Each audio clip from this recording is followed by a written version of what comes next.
அபார கருணா சிந்தும் ஞானதம் சாந்தரூபிணம் ஸ்ரீ சந்திரசேகரகுரும் பிரணமாமி முதான்வகம். காஞ்சி மகாபெரிவா சந்நிதியில் பலவிதமான பக்தர்கள், எப்படி பக்தர்கள் பலவிதமோ அதே மாதிரி மனோபாவமும் பலவிதமாக இருக்கும். அதுபோல் அனுகிரகங்களும் அதுக்கு ஏத்தாப்புல பலவிதமாக இருக்கும். இப்படி பல ரசமான நிகழ்ச்சிகள், சம்பவங்கள், அதுதான் மகாபெரிவா மகிமையை நமக்கு உலகுக்கு எடுத்து காட்டுறாப்புல இருக்கு.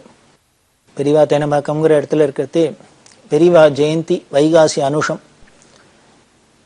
பெரியவா பிறந்த நாள ஜெயந்தியை எல்லாம் உலகமே பிரமாதமா விமர்சையா கொண்டாடுது. இப்ப எல்லா இடத்துலையுமே மாசம் அந்த அனுராதாங்கிறதுக்கே ஒரு பெரிய மகத்துவம் வந்துடுத்து, பவித்திரமாயிடுத்து. எல்லாருக்கும் அனுராதா அனுஷம் அப்படின்னாலே பெரியவா ஞாபகம் வராப்புல இருக்கு. அந்த நட்சத்திரத்துக்கு அப்படி ஒரு பாக்கியம். எல்லாரும் ஊருக்கு ஊரு, இடத்துக்கு இடம் அனுஷத்தையே கொண்டாடுறாப்புல இருக்கு இல்லையா? அப்படின்னா அந்த வைகாசி அனுஷம்ங்கிறது எவ்வளவு உசந்ததா இருக்கும். அந்த வைகாசி அனுஷத்துல பெரியவாளுக்கு பல இடங்கள்லேருந்து பல பக்தர்கள்லாம் தங்களோட சக்திக்கு ஏத்தாப்புல அந்த விழாவை கொண்டாடி பல விதத்துல பெரியவாள்கிட்ட அனுகிரகத்தை அடையிறா. அப்படி ஒரு வைகாசி அனுஷம் காமாட்சி கோவில் விசேஷமா அபிஷேகம் எல்லாம் ஆயிருக்கு. அந்த பிரசாதத்தெல்லாம் எடுத்துன்னு காமாட்சி கோவில் பூஜகர் வந்திருக்கார். அதுமாரி வரதராஜாவுக்கு பண்ணியிருக்கு. அங்கேருந்து பெரிய மாலை, நில மாலையோட பிரசாதம்லாம் வந்திருக்கு. இப்படி பல கோவில்லேருந்தும் பல பிரசாதங்கள்லாம் வந்திருக்கு. பலரும் அவாவா இடத்துல பண்ண ஹோமங்கள் இதெல்லாம் வந்திருக்கு. எல்லாரும் காத்துன்னு இருக்கா. பெரியவா தரிசனம் இன்னும் கிடைக்கல. பெரியவா தன்னோட அனுஷ்டானங்கள்லாம் முடிச்சுன்னு வெளியில வந்தா. நல்ல கூட்டமா இருக்கு. பெரியவாளை அன்னைக்கு ஜெயந்தி அன்னைக்கு தரிசனம் பண்ணணும்னு ஆயிரக்கணக்கான ஜனங்களும் வருவா. அப்படி எல்லாம் ஒரே கூட்டமா இருக்கிறதே பெரியவா வந்தா. அவாவா அந்த கோவில்ல கொண்டு வந்து பிரசாதத்தெல்லாம் நீட்டா. பெரியவா இதை எடுத்துக்கணும் அதை எடுத்துக்கணும்னு எல்லாத்தையும் இப்படி பார்த்துட்டு என்ன பண்ணா, காமாட்சி பிரசாதத்தை முதல்ல எடுத்துப்பா. இந்த காமாட்சி பிரசாதம் இந்த பூஜைகர் வந்தோடனே அவர் பெரியவாளுக்கு பரிவட்டம் கட்டி அந்த அம்பாளோட மாலையை சாத்தி குங்குமம் எல்லாம் பிரசாதம் கொடுத்து எல்லாம் பண்ணுவேன். அது கிட்டக்கு அந்த பெரியவா உடனே என்ன பண்ணா, அவர் அப்படியே நிறுத்திட்டு இந்த பிரசாதத்தை, இந்த பரிவட்டத்தை அதோ நிற்கிற இருப்பாரு அந்த வயசானவர், அவருக்கு தலையில கட்டு, இந்த மாலையை அவருக்கு போடு, பிரசாதத்தை அவர்கிட்ட கொடு. இந்த பூஜைகருக்கு புரியல, பெரியவாளுக்கு ஜெயந்தி, அவளுக்காக நம்ம கோவில்ல எல்லாம் அபிஷேகம் பண்ணி பிரசாதம் கொண்டு வந்திருக்கோம். ஆனால் பிரசாதத்தை யார்ட்டையோ கொடுக்க சொல்றாளேன்னு பெரியவா சொல்லிட்டாக்க அதுக்கப்புறம் என்ன பண்ண முடியும்? அந்த பக்கத்துல இருந்த அந்த வயசானவருக்கு அந்த பரிவட்டத்தை கட்டினா பிரசாதத்தை கொடுத்தா, அது ஆச்சு. அடுத்து ஒரு பெரிய நிலமாலையோட அந்த பெருமாள் பிரசாதம் வந்திருக்கு. இதை என்ன பண்ணா இப்படியே சுத்தி பார்த்தா, அங்க ஒரு நடுத்தர வயசு பையன் நின்றுட்டு இருக்கார். அந்த பையன் கழுத்துல போடும் இந்த மாலைய அப்படின்னா, அந்த பையன் கழுத்துல அந்த மாலை பிரசாதத்தை பட்டா அவர் கொடுத்தா. இப்படி வந்த பிரசாதத்தெல்லாம் ஒவ்வொருத்தரையா காமிச்சு, இவாளுக்கு அதை கொடு அவளுக்கு அதை கொடு இப்படியே எல்லாம் சொல்லிட்டு முடிச்சுட்டா. பிரசாதம் எல்லாம் போயிடுத்து. ஒருத்தருக்கும் ஒன்றும் புரியல, கூட இருந்தவாளுக்கும் புரியல. பெரியவாளுக்கு ஜெயந்தி, ஆனா பிரசாதத்தை என்னமோ ஒவ்வொரு மக்களும் ஒவ்வொருத்தருக்கையா கொடுக்குறா. பெரியவா ஏன் இப்படி பண்றான்னு தெரியல அப்படின்னு. ஏன் இப்படி பெரியவா பண்ணினா? வேற ஒண்ணும் இல்லை, அதுக்கு பாவார்த்தம் எடுத்துக்கணும். அப்படின்னா பெரியவா ஜெயந்தி அப்படின்னா கூட இந்த பெரியவா ஜெயந்தி அப்படிங்கிறது நமக்கு வேணா இப்படி பெரியவாங்கிற ஒரு மனுஷ சரீரம் இந்த వ్యక్తిக்கு அப்படின்னு, அது சர்வம் பிரம்மமே எல்லாத்துலயும் வியாபிச்சிருக்கிறதுனால இந்த பெரியவாங்கிற இந்த சரீரத்துக்கு அந்த பிரசாதத்தை சேர்த்தா தானே இல்லை, எந்த சரீரத்துல சேர்த்தாலும் அது அந்தர்யாமியா இருக்கிற அந்த ஈஸ்வரனான பெரியவாளையே போய் சேர்றது அப்படிங்கிற ஒரு தத்துவத்தை உணர்த்தணுங்கிறதுக்காகவே இப்படி ஒரு லீலை பண்ணி காமிச்சா போல இருக்கு. பெரியவா சொல்ற வழக்கம் உண்டு, பெரியவா தனக்குன்னு எதுவும் பண்ண வேண்டாம் அப்படின்னே சொல்லுவா. அப்புறம் பல பேர் கேட்டு அனுஷத்துக்கெல்லாம் நாங்க ஜெயந்திக்கு இதை பண்றோம் அது பண்றோம் அப்படிங்கிறது. அதுக்கப்புறம் பெரியவா சரின்னு ஒத்துண்டு பண்ணியிருக்கா பல பேரோட நிர்பந்தத்துக்காக. இது ஏன் இதெல்லாமும் ஒத்துண்டா? பெரியவாளுக்கு கூட இப்ப நிர்பந்தம் உண்டா? அடுத்த வாளுக்கு வாடி பண்ணி வேணுமா, அடுத்த வாசரத்தை கேட்டுத்தான் வேணுமா அப்படின்னா வேற ஒன்றும் இல்லை. பெரியவா அதுக்கு ஒரு விளக்கம் சொல்றா. என்ன அப்படின்னா, பல பேர் நான் வேண்டாம்னு சொல்லி பார்த்தேன், ஒருத்தரும் கேட்கல. அவளுக்கு ஒரு ஆசை தாபம். இப்ப நம்ம வேண்டாம்னு தடுத்தாலே இதுவே ஒரு பெரிய பப்ளிசிட்டி மாதிரி ஆயிடுறது. அப்புறம் தான் தோணித்து, சரி அனுஷத்தன்னைக்கு பண்றேங்கிறா, பண்ணிட்டு போட்டுமே. இந்த அனுஷத்துல நான் ஒருத்தன் பிறந்திருக்கேன்னு, எத்தனையோ பேர் அனுஷத்துல பிறந்தவா இருக்கலாம். ஏன்னு ஒருத்தர் பேர் தான் இந்த பேரா இருக்கான்னு, இதே மாதிரி பேர் பல பேருக்கு இருக்கலாம். அதனால அப்புறம் தோணித்து, இந்த ஷாக்குல ஒரு அனுஷம் நம்ம பிறந்திருக்கோம் அப்படிங்கிறதுனால இந்த நட்சத்திரத்தை ஏதோ கொண்டாடணும் அப்படிங்கிற ஒரு ஷாக்குலையானும் அங்கங்க ஒரு ஹோமம் பண்ணணும், ஒரு ஜபம் பண்ணணும், ருத்ர ஜபம் பண்ணணும், ஒரு சண்டி ஹோமம் பண்ணணும், ஒரு கோவில் அபிஷேகம் பண்ணணும், ஆராதனை பண்ணணும் அப்படின்னு எல்லாருக்கும் தோன்றது இல்லையா? அங்கங்க ஒரு சத்காரியம் நடக்கிறது இல்லையா, நல்ல காரியம் நடக்கிறது. அதனால இந்த நல்ல காரியம் நடக்கிறதுக்காகனு சரின்னு ஒத்துண்டேன். இப்ப அனுஷம்னா எனக்கு ஜெயந்திக்காக எனக்கு பண்றாங்கிற நான் பாவத்துல அது சரின்னு ஒத்துக்கல. இந்த அனுஷத்துல பிறந்தவா எல்லாருமே நன்னா இருக்கட்டுமே, ஒரு ஆயுஷ ஹோமம் பண்றதுனால அவஹந்தி ஹோமம் பண்றதுனால எல்லாருக்குமே ஒரு சுபீட்சம் ஏற்பட்டுமே அப்படிங்கிற பாவத்துலதான் எந்த கோவில்ல என்ன வேணா தோன்றத்தை பண்ணுங்க அப்படின்னு விட்டுட்டேன். இப்ப அவளுக்கும் ஒரு சந்தோஷமா போச்சு அப்படின்னு சொல்றா. இந்த பாவத்தை பாருங்க, பெரியவாளுக்கு இப்ப தான்கிற அந்த நினைப்பு இல்லாததுனால்தான், அகங்கிற அந்த பாவம் இல்லாததுனால்தான் இப்படி எல்லாம் ஒரு விஷயங்களை நமக்கு தெளிவுபடுத்த முடியாது. அதே பாவத்துல இருந்து பெரியவா தானே.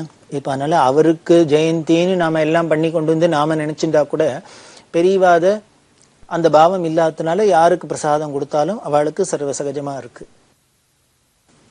சரி, இதுல இன்னொரு ரசம் என்ன அப்படின்னா, இந்த பிரசாதங்கள்லாம் வந்தது யாராருக்கும் நின்ன கூட்டத்துல கொடுக்க சொன்னா, எத்தனையோ பேர் கூட்டத்துல இருக்கா. அப்ப அப்படின்னு இப்படி பார்த்துட்டு ஒரு அந்த கிழவர் ஒருத்தர் நின்றுக்கிற வயசானவர் அவர்கிட்ட கொடுன்னு ஏன் சொல்லுவானே, இந்த பரிவட்டத்தை கட்டி அவர்கிட்ட கொடுன்னு சொல்லுவானே. யாரோ ஒரு பையன் இருக்கான், இவங்க இடத்துல இந்த மாலையை போட்டு பிரசாதத்தை கொடுன்னு சொல்லுவானே. யாரோ ஒரு அம்மா இருக்கா, அவள்கிட்ட குங்குமத்தை கொடுன்னு சொல்லுவானே. இதெல்லாம் ஏன் சொல்றான்னா வேற ஒண்ணும் இல்லை, அந்த வயசானவருக்கு தாங்க முடியாத தலைவலி, என்னெல்லாமோ வைத்தியம் பண்ணி பார்த்துட்டு அது ஒன்றும் சரியா இல்லை. அதனால பெரியவாள்கிட்ட அனுகிரகத்துக்காக வந்திருக்கார். அவர் தலைவலியோட அனுகிரகத்துக்கு வரதுனால தலையில ஒரு பரிவட்டத்தை கட்டி அவருக்கு தலைவலிக்கு அனுகிரகம் பண்ணியாச்சு. இந்த வந்த பையனுக்கு இன்னும் கல்யாணத்துக்கு பார்த்துட்டுக்கா, இன்னும் ஒன்றும் வரன்னு அமைய மாட்டேங்கிறது, சரியா சீக்கிரம் கல்யாணம் ஆக மாட்டேங்கிறது. அவருக்கு அந்த குறை. அதனால அவருக்கு மாலையும் கழுத்துமா ஆகட்டும், அவருக்கு மாலை பிரசாதம். யாரோ ஒரு அம்மாவுக்கு புருஷனுக்கு உடம்பு சரியில்லை அப்படின்னு அந்த அம்மா தாபத்தோடு வந்திருக்கா, அந்த அம்மாவுக்கு குங்கும பிரசாதம். இப்படி அவளோட தேவைக்கு என்னென்ன அனுகிரகம் வேணுமோ அதுக்கும் பிரசாதமா போச்சு. இப்ப பெரியவா ஜெயந்திக்கு வந்த பிரசாதம் இந்த பக்தாளுக்கும் போயிடுத்து. அது பெரியவாளுக்குன்னு இந்த சரீரத்துக்கு போகாத எல்லாருக்கும் போயிடுத்து. இது அந்தரியாமே எல்லாரும் பெரியவா எல்லாருக்குள்ளேயும் நிரம்பி இருக்கா அப்படிங்கறத காமிக்கிறாப்புல ஒரு தத்துவத்தையும் நமக்கு உணர்த்துறாப்புல இருக்கு. இப்படி அவ பண்ற லீலைகள், மகிமைகள், கருணை இப்படி பல விதத்துல பல தினசா இருக்கும். அப்படி இருக்கிற பெரியவா ரொம்ப திரிகால ஞானி அப்படிங்கிறதுக்கு பல நிகழ்ச்சிகளை சொல்லலாம். அதே மாதிரி சர்வ சகஜமா ஒரு விஷயங்களை தெளிவுபடுத்த ரொம்ப வேடிக்கையா இருக்கும். யாரோ ராமேஸ்வரத்திலேருந்து ஒருத்தர் வந்திருக்கார், அவர்கிட்ட பெரியவா எல்லாம் பேசிட்டு இருக்கிறது, நீ ராமேஸ்வரம் கோவில்ல நடராஜர் பார்த்துருக்கியோன்னார். தரிசனம் பண்ணியிருக்கேன் அப்படின்னு. எத்தனை நடராஜர் அப்படின்னு அவருக்கு ஒன்னே சட்டுன்னு விக்கிச்சு போயிட்டு தெரியல. ராமேஸ்வரம் கோவில்ல நடராஜா பார்த்திருக்கேன் அப்படின்னு. உடனே 3 நடராஜர் அப்படின்னு எங்கெங்க இருக்குன்னு உடனே கணக்கு சொன்னான். உடனே நீ 7 தரன்னு கேள்விப்பட்டிருக்கியோன்னா. இல்லை அப்படின்னு. உடனே பெரியவா சொல்றா, ஆருத்ரா தரிசனத்தன்னைக்கு 7 தரையை போட்டு சுவாமிக்கு எல்லாம் பண்ணி அப்புறம் ஒவ்வொரு தரையா விளக்கி திவார்த்தனை பண்ணி தரிசனம் பண்ணி வைக்கிறது ஆருத்ரா தரிசனத்துல. அது ரொம்ப விசேஷம் அப்படின்லாம் சொல்றா. அந்த 7 தரையெல்லாம் என்ன அப்படிங்கிறதுக்கு பெரிய வேதாந்த ரீதியாவே அதுக்கு பெரிய பல பொருள்லாம் இருக்கு. இந்த திரையினாலே என்ன தியாக பிரம்மம் சொல்றாரு, திரதீயகராதா நாலோனி மதமத்சரமனு அப்படின்னு. நமக்கு அந்த மதம், மாத்சரியம், காமம், குரோதம் முதலானதெல்லாம் இருக்கு. இதெல்லாம் தான் பெரிய தரை நமக்கு மனசுல. இதெல்லாம் விலக விலக விலகதான் உள்ளுக்குள்ள இருக்கிற ஆத்மஸ்வரூபமான அந்த ஈஸ்வரன் பிரகாசிப்பர். இதெல்லாம் நமக்கு காமிக்கிறாப்புலதான் இந்த மாதிரி ஒரு சம்பிரதாயம் எல்லாம் வச்சிருக்கா அப்படின்னு இதுக்கெல்லாம் வியாக்கியானம் பண்ணிருந்தா. வரத்தே இந்த குருவாயூர்ல நல்ல சுத்த நல்லெண்ணெயால சுவாமிக்கு அபிஷேகம் பண்றா, பார்த்திருக்கியா? ஆமா அப்படின்னு. இதே மாதிரி ராமேஸ்வரத்துலயும் அபிஷேகம் உண்டோ அப்படின்னா சுவாமிக்கு வந்தவர் பார்த்தார். திடீர்னு ஏதோ நடராஜா பத்தி கேட்டா, 7 தரையை பத்தி சொன்னா, அப்படி இப்படி ஏதோ பல சப்ஜெக்டை சொல்லி வரத்து குருவாயூர்ல என்ன விஷயத்த சொல்லிட்டு இப்ப ராமேஸ்வரத்துல வந்து கேட்டோன்னு அவருக்கு என்ன பண்ணார், ஒரு அந்த டென்ஷன்ல என்ன பண்ணிட்டார், உண்டு அங்கேயும் உண்டு அப்படின்னு சொன்னார். அதாவது எண்ணெய் விஷயம் உண்டு அப்படின்னா செக்குல எண்ணெய் அடி குருவாயூர்ல அது ரொம்ப விசேஷம். அது மாதிரி பண்ணுவாளன்னா ஆமா அப்படின்னு விட்டார். இது சொன்னோன்னு பெரியவா உடனே சிரிச்சுட்டே சொல்றா, ஆமாங்கிறியே, உனக்கு ஒண்ணு தெரியுமோ, ராமேஸ்வரத்துல அந்த சுவாமி மண்ணால கையால பிடிச்சி வச்ச லிங்கம், அதனால அதுக்கு இந்த எண்ணெய் அபிஷேகம் கிடையாது. இது மாதிரி எண்ணெய் சாத்த மாட்டா, எண்ணெய் அபிஷேகம் கிடையாது. இந்த செக்குல ஆடின எண்ணெய், அதுக்கு மேல இந்த ராமேஸ்வரத்துல செக்கே கிடையாது அப்படின்னு பெரியவா சொல்றா. இதை கேட்டோன்னா அவருக்கு ஆச்சரியமா இருந்தது. அதுக்கப்புறம் இந்த விஷயங்கள்லாம் அவர் தெரிஞ்சுக்கிறார். இது எதை குடிக்கிறது அப்படின்னா, இது அந்தந்த சம்பிரதாயத்தை அந்தந்த ஊர்ல என்னென்ன ஒரு சிறப்பு அப்படிங்கிற மாதிரி பல விஷயங்கள்ல பெரியவாள் சன்னதிக்கு போனா அவளுக்கு உணர்றாப்புல இருக்கும். அந்த ஊருக்காராளுக்கே அந்த ஊர் சம்பிரதாயம் அந்த ஊர் விஷயங்கள்லாம் தெரியாத இருக்கும். ஆனா பெரியவாள்கிட்ட போனா தெரிஞ்சுக்கிறாப்புல இருக்கும். இது பெரியவாளோட ஒரு சிறப்பு. அப்படி இருக்கிற பெரியவா ரொம்ப சௌலபியம் அப்படின்னா எவ்வளவு பெரிய வசந்த வஸ்துவோ அப்பேற்பட்ட வஸ்து நமக்கு சரியா நம்மளோட லீலை பண்றது ரொம்ப வேடிக்கையா இருக்கும். பெரியவா சின்ன காஞ்சிபுரத்துல இருக்கா.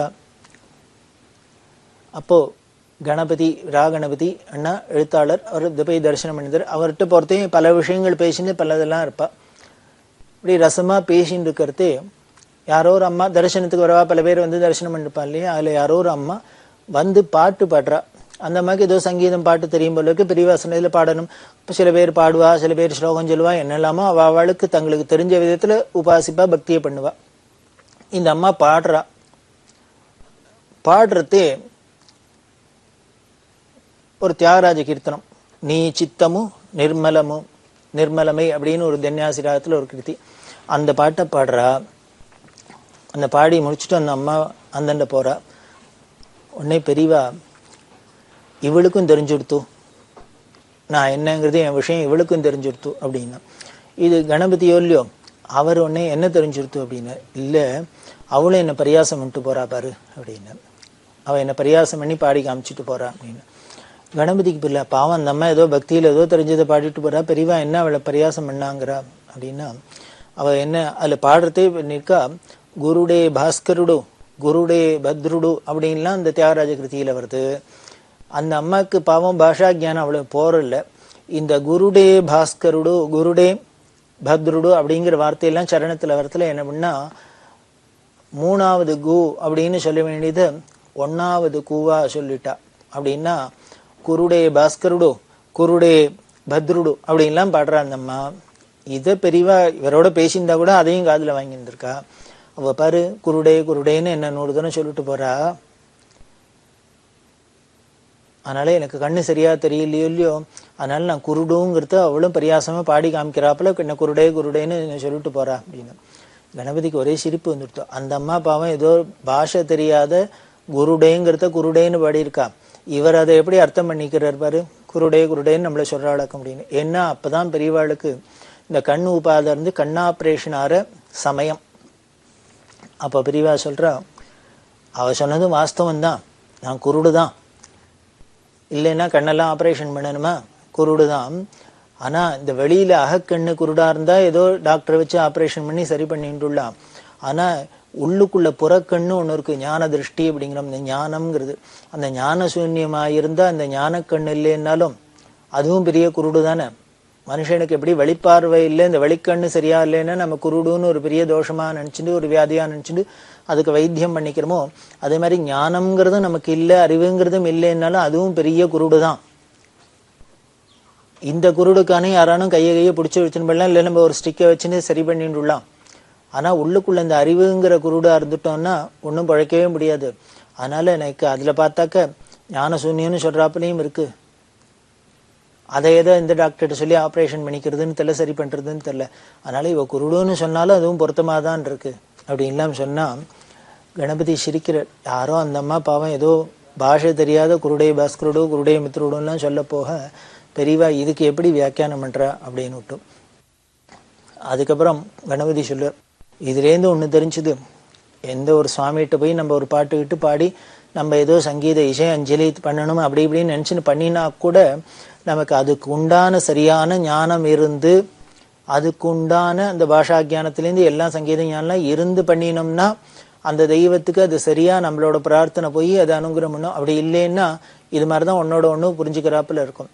இப்போ பெரியவா தன்னை குருடு ஞானத்துல குருடு அப்படின்னு சொல்லிண்டா கூட என்ன ஆயிடுறதுன்னு, அந்த அம்மாவுக்கும் இந்த பாஷா ஜானம் இல்லைன்னாலும் அதுவும் ஒரு விதத்துல ஒரு குறை தானே, ஞான குறைவு தானே. இதையும் சுட்டி காட்டினாப்புல இருக்கு. அதனால நமக்கு ஜாகிரதையா இருக்கணும். எந்த சுவாமி சன்னதியில போனாலும் சரி, ஞானிகள் சன்னதியில பெரியவா சன்னதியில பொறுத்து எந்த ஒரு காரியம் பண்றதுன்னு ஆரம்பிச்சாலும் அதுல முழுக்க நல்லா நம்ம தெரிஞ்சுட்டு அதுல ஓரளவுக்கான நம்ம அறிவை வளர்த்துண்டு அதை பண்ணணும் அப்படிங்கிறாப்புல இருக்கு. இது ஒரு பெரிய மெசேஜ் அப்படின்னு அவர் சொல்லுவார். அதுதான் முக்கியம். ஒரு நடேசன் ஒரு பக்தர். அவர் என்ன பண்ணார், அவர் வீட்டில் ஒரு மாமரம் வச்சு அந்த மாம்பழம் பழுத்திருந்தது. அந்த மாம்பழத்தை எடுத்துன்னு பெரியவாளுக்கு அர்ப்பணம் பண்ணணும், நம்ம வீட்டிலேயே காய்ச்ச பழம் பெரியவாளுக்கு கொண்டு கொடுக்கணும் அப்படின்னு ஆசை. ஒரு 4 மாம்பழத்தை தூக்கின்னு வந்திருக்கார். சொன்னார், எங்க வீட்டிலேயே காய்ச்சது, பெரியவா ஏத்துக்கணும் அப்படின்னு. இப்படி பார்த்துட்டு இது வேண்டாம் அப்படின்னு விட்டார். அவருக்கு ரொம்ப தாபமா போயிடுத்து, நம்ம மெனக்கெட்டு வீட்டிலேயே காய்ச்சதுன்னு ரொம்ப மெனக்கெட்டு தூக்கின்னு வந்து கொடுத்தா பெரியவா வேண்டாங்கிறாளே அப்படின்ட்டு. ஏன் வேண்டான்னா உடனே பெரியவா அவருக்கே சொல்றா, நீ ஒண்ணு பண்ணு, எய்தாப்புல கடை இருக்கு, அந்த கடையில போய் மாம்பழம் விற்கிறது, ஒரு 4 மாம்பழம் வாங்கிட்டு வா அப்படின்னு. அவர் சரி பெரியவா ஒருத்தர் போய் வாங்கிட்டு வந்தார். அதை வச்சா, இதை கொடு, நான் இதை எடுத்துக்கிறேன், அது வேண்டாம் அப்படின்ட்டு. அவருக்கு ஆச்சரியம், கடையில வாங்கினதை ஏத்துக்கிறேங்கிற, நம்ம வீட்டுல இருந்து கொண்டு வந்து வேண்டாங்கிறாளே அப்படின்ட்டு. ஏன் வேண்டாம் அப்படின்னா உடனே பெரியவா சொல்றா, அந்த மாம்பழத்துல வண்டு இருக்கு, எனக்கு சந்நியாச ஆசிரமம், என்னோட நான் இப்ப இந்த மாம்பழத்தை நறுக்கி சாப்பிட்டாக்க அந்த வண்டுக்கு ஏதான ஒரு ஹிம்சை ஏற்படும், அது ஆகக்கூடாது. எங்களோட சந்நியாச தர்மமே எந்த ஜீவராசிகளுக்கும் எந்த ஒரு தீங்கும் பண்ணாத இருக்கிறது, இடைஞ்சலும் இல்லாத இருக்கிறதுக்கு தான் எங்களோட வாழ்க்கையே இருக்கு. எங்க சந்நியாச தர்மமே அதுல தான் இருக்கு. அப்படி இருக்கிறதையும் நான் ஒரு வண்டு தொலைச்ச மாம்பழத்தை சாப்பிட்டேன்னா அந்த வண்டுக்கு ஒரு ஹிம்சை பண்ணினது ஆயிடும், அதனாலதான் வேண்டான்னு நினைப்பா அப்படின்னா. அந்த நடேசன் கண்ணால தாரதாரியா தண்ணி விட்டுன்னு உருகிற. பெரியவாளோட பாவம் எப்படி நமக்கு பார்த்தா ஒன்றும் தெரியல, நாம அப்புறம் வாயில வச்சுன்னு தின்னு பார்த்து நறுக்கி பார்த்தப்பறம் தான் உள்ளேது வண்டியில் வருது நமக்கு தெரியும். பெரியவா முன்னால பார்த்த நிகழ்ச்சியில என்ன ஒன்றும் ஞானம் இல்லைன்னு சொல்லிட்டு போறா, எனக்கு வெளிப்பார்வையும் சரி கண் பார்வையும் சரியில்லைன்னு சொல்றாப்புல குருடா இருக்கேன், உள்பார்வையும் எனக்கு ஒரு ஞான திருஷ்டி இல்லாத ஞானம் இல்லாத குருடா இருக்கேன்னு அவ பரியாசம் பண்றா அப்படின்னு சொன்னாப்புல இருந்ததோ இல்லையோ. ஆனா இந்த நிகழ்ச்சியை பார்த்தா நேரம் ஆப்போசிட்டா இருக்கு. என்னன்னு, ஒரு மாம்பழத்துக்குள்ளே என்ன இருக்கு, வண்டு இருக்கு, வண்டு இல்லை, அது நாம எடுத்துக்கலாம் எடுத்துக்கூடாது, நம்ம ஆசிரமத்துக்கு சரி சரியில்லை அப்படின்னு சொல்றாப்புல இருக்குன்னா இவாளோட ஞானத்தை என்ன சொல்றது? இவரா குருடு? வேதம் சொல்றது என்னென்ன, சஹஸ்ர சீருஷா புருஷா சஹஸ்ராட்ச சஹஸ்ரபாத் அப்படின்னு. அங்க அந்த ஈஸ்வரனுக்கு பரபிரம்மத்துக்கு எல்லாம் என்னென்ன, கண்ணா இருக்கட்டும், காதா இருக்கட்டும், கையா இருக்கட்டும், எல்லாம் ஆயிரக்கணக்கில் இருக்கு அப்படின்னு தான் சொல்ற. அப்படி எல்லாமே ஆயிரக்கணக்கில் இருக்கிற அந்த பரபிரம்மம் தான் இவா. ஒரு மனுஷ சரீரத்துக்குள்ள வந்ததுனால அது அதுக்கு உண்டான என்னென்ன குணங்கள் இருக்குமோ, வயசானா கண்ணு தெரியாது, பல்லு இருக்காது, இது மாதிரிலாம் இருக்கிறதுனால தான் பெரியவா அதுக்கு ஏத்தாப்புல அந்த தன்னை சரீரத்தை வச்சுன்னு காமிச்சால வழிய உள்ளுக்குள்ள இருக்கிற அந்த பாவம் அப்படிங்கிறது உள்ளுக்குள்ள இருக்கிற ஸ்வரூபம் வேற. இப்படி இந்த மாம்பழத்தை பார்த்த மாத்திரத்துல சொல்றா. இன்னொரு பக்தர் வந்திருந்தார். அவர் பம்பாயிலேருந்து வந்திருக்கார். பெரியவாள்கிட்ட ரொம்ப பக்தி, பெரியவாள்கிட்ட எல்லாம் பேசிட்டு பிரசாதம் வேணும் அப்படின்னு கேட்டார். பெரியவாள்னே ஒரு மாம்பழத்தை தூக்கி கொடுத்தா. மாம்பழத்தை கொடுத்தா அவர், இல்லை நான் பர்மனண்டா பிரசாதம் வேணும்னு ஆசைப்படுறேன் அப்படின்னு. உடனே பெரியவா, அது என்ன பிரசாதத்துல பர்மனன்ட் பிரசாதம் டெம்பரவரி பிரசாதம் எனக்கு புரியலையே அப்படின்னு. அதாவது பர்மனன்ட் பிரசாதம்னு இந்த வந்த பக்தர் மீன் பண்றது என்னென்ன, ஒரு ருத்ராட்ச மாலை அது இது மாதிரி ஏதான ஒரு சாமானா கொடுத்தா அது அப்படியே வீட்டுல வச்சுக்கலாம். அதாவது பாதுகா, ருத்ராட்ச மாலை, இது மாதிரி எத்தனையோ இருக்கே பெரியவா கைப்பட்ட சாமான்கள். இதை மாதிரி ஏதானும் கொடுத்தாக்க நம்ம வீட்டுல பூஜையில வச்சுக்கலாம், எப்பவும் சாஸ்வதமா இருக்கும் அப்படிங்கிற பாவத்துல அதை பர்மனன்ட் பிரசாதம் அப்படின்னு. இப்படி சொன்னா பெரியவா, ஓ அதை அப்படி பர்மனன்ட்டுங்கிறியோ, சரி நான் இப்ப கொடுத்துட்டேன், இந்த மாம்பழம் மட்டும் இது பிரசாதம் பர்மனன்ட் இல்லையோ, இதே பர்மனண்டா வச்சுக்கோயே அப்படின்னு. அவருக்கு புரியல, மாம்பழம் என்ன பர்மனன்ட், இதோ இருந்தா மிஞ்சி போனா ஒரு நாளைக்கு இருக்கும், 2 நாளைக்கு, அப்புறம் 4 நாள் ஆயிடுத்துனா அழுகி போயிடும். இல்லையா அதை நம்ம நறுக்கி சாப்பிட்டுட்டு தூக்கி போட்டுட்டோம்னா சரி ஜரிச்சு போயிட போறது, சரியா போயிட போறது, இது எப்படி பர்மனண்டா இருக்கும் புரியல. உடனே பெரியவா சொல்றா, இது எப்படி பர்மனண்டா இருக்கும்னு உனக்கு யோஜனையா இருக்கோ, ஒண்ணு பண்ணு, நான் இந்த மாம்பழம் கொடுத்தேன் இல்லையோ, நீ வீட்டுல போய் சாப்பிடுவேன், சாப்பிட்டுட்டு உங்க வீட்டுல தனி வீடா பிளாட்டா அப்படின்னு. தனி வீடு அப்படின்னு. இந்த பின்னால கொல்லை எல்லாம் இருக்கும் இல்லையோ, ஆமா பண்ணு தோட்டம் எல்லாம் இருக்கு, இந்த மாம்பழ கொட்டையை தூக்கி போடும், போட்டின்னா அது கொஞ்ச நாள்ல மரமா முளைச்சிடும். நேச்சுரலி ஒரு கொட்டையை போட்டா அது மழையமா முளைக்குமே, மாமரமா முளைச்சிடும். இந்த மாமரம் பெருசா முளைச்சதுன்னு வச்சுக்கோ, பாச்சுன்னா அதுக்கப்புறம் நிறைய காய்க்க ஆரம்பிச்சிடும். இப்படி பெரியசா இந்த மாம்பழம் மாங்கொட்டை மரமாகி அதுல பல காய்கள்லாம் காய்க்க ஆரம்பிச்சு பழுக்கிறது எல்லாம் உனக்கு என்ன தோணும்னு, அந்த மரத்தை பார்த்தாலே அந்த காயெல்லாம் பார்த்து பழத்தை பார்த்தாலே என் ஞாபகம் தான் வரும். வந்தா நீ வரவாழ்கிட்டலாம் சொல்லுவேன், இந்த மாமரம் எப்பேற்பட்ட மாமரம் தெரியுமோ, நான் ஒரு நாளைக்கு பெரியவாழ்கிட்ட பெற்று பெரியவா மாம்பழம் கொடுத்தா அதை சாப்பிட்டு போட்டோம், அந்த கொட்டை தான் இப்படி இன்னைக்கு முளைச்சிருக்கு அப்படின்னு. இப்படி பெரியவா ஒரு மாம்பழமா கொடுத்தது இப்போ நூற்றுக்கணக்கான ஆயிரக்கணக்கான மாம்பழமா குலுந்து பழுத்து குலுங்குறது அப்படின்னு சந்தோஷப்பட்டு பெல்லையோ. இதனால எல்லாருக்குமே அதுல இருந்து அவ ஒண்ணு அப்படியா பெரியவா கொடுத்த பழத்தோட வந்ததா, எனக்கு ஒண்ணு கொடுங்க உனக்கு ஒண்ணு கொடுங்கன்னு அவ வாங்கிட்டு போவா. இன்னும் பல பேருக்கும் போய் சேருமொழியோ இந்த ஒண்ணும் அப்படின்லாம் வியாக்கியானம்னா அவருக்கு ரொம்ப தாங்கல முருகினர். இத எப்படி பெரியவா இன்டர்பிரட் பண்ணி காமிக்கிறான். நம்ம ஏதோ பர்மனெண்ட் பிரசாதம்னா ஏதோ ஒரு சாமானை வாங்கி கல்லை வாங்கி மண்ணை வாங்கி வச்சாதான் பர்மனெண்ட் அப்படிங்கிறோம். ஆனா பெரியவா என்னடான்னா ஒரு மாம்பழத்தை கொடுத்துட்டு அதை வச்சுட்டே இது இவ்வளவு தூரம் வியாக்கியானம் பண்ணி இதை எப்படி பர்மனெண்டா ஆக்கலாம்னு நமக்கு வழி சொல்லித்தராளே அப்படின்னு. அதான் ஞானிங்கிறது. இப்படி மிருதமான ஒரு சரீரத்தையே மிருத்யோர்மா அமிர்தங்கமய அப்படின்னு சொல்றோம். அதாவது இந்த மனுஷ சரீரம் மனுஷனா பிறந்தாலே ஒரு மிருத்யூட்ட மாட்டிக்கணும் அப்படின்னா கூட இப்படி மிருதமான சரீரத்தை வச்சுன்னு கூட அமிர்தமா ஆகக்கூடியதுக்கெல்லாம் வழி சொல்றாள் இல்லையோ. அதாவது தேவர்களுக்கெல்லாம் அமுதம் கடைஞ்சு கொடுத்தார் அப்படி பகவான் அப்படின்னு சொல்றோம். அமிர்தம் கொடுக்கறது அமிர்தம் சாப்பிட்றதுன்னா என்னென்ன ஒண்ணும் இல்லை, இந்த தள்ள தெளிந்த ஞானத்தடைஞ்சு ஜீவன் முக்தராருதான் அமிர்தமயமாறுது அப்படின்னு அர்த்தம். இதுதான் வேதாந்த ரீதியா அதுக்கு அர்த்தம். இப்படி நம்மளை அமிர்தமயமா ஆக்கிறதுக்கு நமக்கு முடிவில்லாத சாஸ்வதமா ஆக்கிறதுக்கு தானே நம்மள அத்தனை பேரையும் இந்த உலகத்தை ஆக்கிறதுக்கு தானே அந்த ஆதிகுருவான ஞானஸ்வரூபமான தட்சிணாமூர்த்தியான பெரியவா இறங்கி வந்திருக்கா. அப்படி நம்மளையே மறிச்சு போறவரும் மனுஷ சரீரத்தையே ஒரு மனுஷர்களையே தேவர்களாக்கி பரபிரம்மமா ஆக்கி பர்மனண்டா ஆக்க முடியும் அப்படின்னா ஒரு மாம்பழத்தை ஸ்திரமா ஆக்க முடியாதா?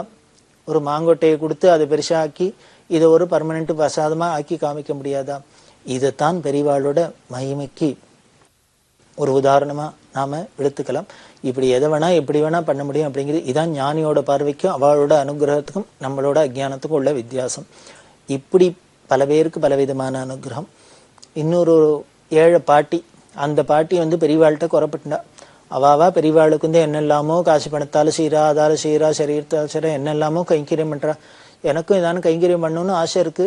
ஆனா என்கிட்ட ஒன்றும் சக்தியும் இல்லை, காசு பணமும் இல்லை, சரீரமும் அதுக்கெல்லாம் அப்படி எல்லாம் ஒன்றும் ஓடியாடி செய்யறாப்புல இல்லை, என்ன பண்றதுன்னு தெரியல. ஆனா தாபமும் இருக்கு அப்படின்னு வருத்தப்பட்டா பெரியவா. அதனால என்னப்போ நான் ஒண்ணு உனக்கு சொல்றேன், நீ அதை பண்ணு அப்படின்னா. என்ன பண்ணு அப்படின்னா, நீ ஒண்ணு பண்ணு, ஒரு கூடை எடுத்துக்கோ, இப்படியே இந்த கோசாலை இருக்கிற பக்கம்லாம் போ, உங்க வீட்டுக்கு பக்கத்துல அங்க பக்கத்துல கோசாலைன்னா அங்க போ, அங்க இருக்கிற இந்த மாட்டு சாணியெல்லாம் பசுஞ்சாணியெல்லாம் எடுத்துக்கோ, எடுத்துன்னு வீட்டுக்கு வா, விராட்டி தட்டு, அதை காய வை, எப்போ முடியறதோ இங்க மடத்துல கொண்டு கொடு. இங்க மடத்துல ஹோமங்கள்லாம் நடந்துட்டு இருக்கு, அதுக்கு நல்ல பசு விராட்டி வேணும். இங்க கொண்டு வருவாள்லாம் எனக்கு பிடிச்ச சாமான் இது வேணுமா அது வேணும், எனக்கு என்ன வேணும்னு பார்த்து கொண்டு வரதில்ல, அவளுக்கு பிடிச்சதை கொண்டுறா, நீ நானும் எனக்கு பிடிச்சதை கொண்டு வாயேன், இந்த கைங்கரியத்தை பண்ணேன் அப்படின்னு. அந்த அம்மா பரம சந்தோஷத்தோட இந்த கைங்கரியத்தை பண்றதுக்கு போனா. இது நமக்கு ஒரு உபதேசம் என்ன அப்படின்னு, பெரியவாளுக்கு பிடிச்சதை நாம பண்ணணும் அப்படிங்கிறதான் அப்படின்னு சொல்லி அந்த குரு பிரபாவத்தை மேல தொடர்ந்து நாம பார்க்கலாம்.